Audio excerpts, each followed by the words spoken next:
dar o meu boa tarde aí para vocês.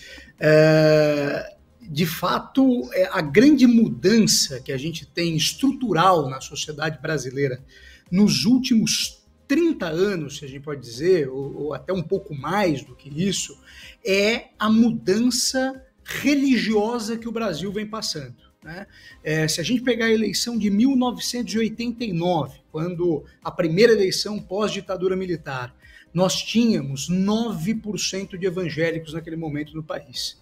Hoje, os dados ainda não oficiais, em função do censo não está tão atualizado, né? Teve o censo, mas o censo não chegou ainda todas as informações para a gente, mas as pesquisas de opinião apontam para mais ou menos 38% de evangélicos já no Brasil, ou seja, uma mudança completa. A gente está falando de 1/3 da população brasileira, mais de 1/3 da população brasileira se identificando como evangélicos, sendo que nós tivemos uma diminuição muito grande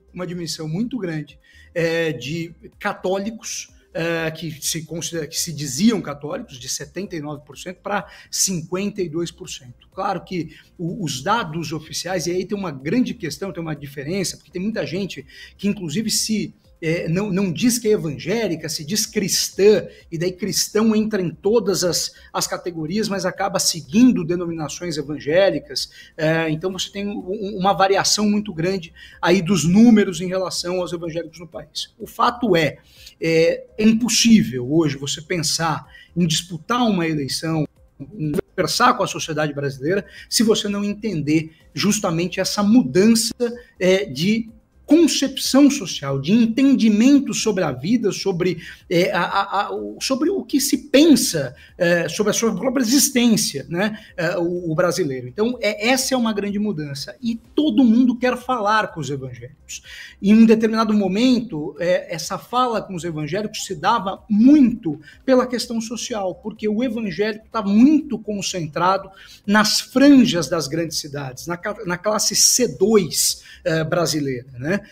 Então, se falava muito pela questão social. Depois do surgimento do bolsonarismo como afirmação política no Brasil, os preceitos do evangelho começaram a ganhar força. E candidatos que defendem pautas evangélicas acabam crescendo na opinião pública, né? E isso teve uma grande mudança. Deixou de ser uma discussão apenas e meramente social para uma discussão que ganha contornos de entendimento sobre a vida. Eu acho que essa é a grande questão. Então, os temas comportamentais acabam entrando na discussão também nesse momento. Então, é um certo requinte da qualidade do voto, vamos dizer assim. Eu acho que esse é um processo que a gente está passando e é muito curioso. E daí eu vou já deixar uma provocação aqui, que eu estou falando muito, mas eu vou deixar uma provocação. É muito curioso que a primeira-dama,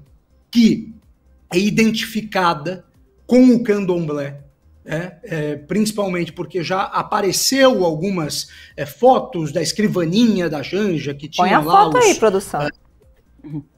Tinha né, orixás e etc. Na cidade de Salvador, que é a cidade mais representativa da cultura afro-brasileira, ela falar para um público evangélico, inclusive evangélicas com a camisa do MTST, algo extremamente interessante, né? Então, mas de fato é uma tentativa de fazer um contraponto ao evangélico tradicional, principalmente esse neopentecostal que tem caminhado muito com a direita brasileira, principalmente com o movimento do bolsonarismo. Bruno,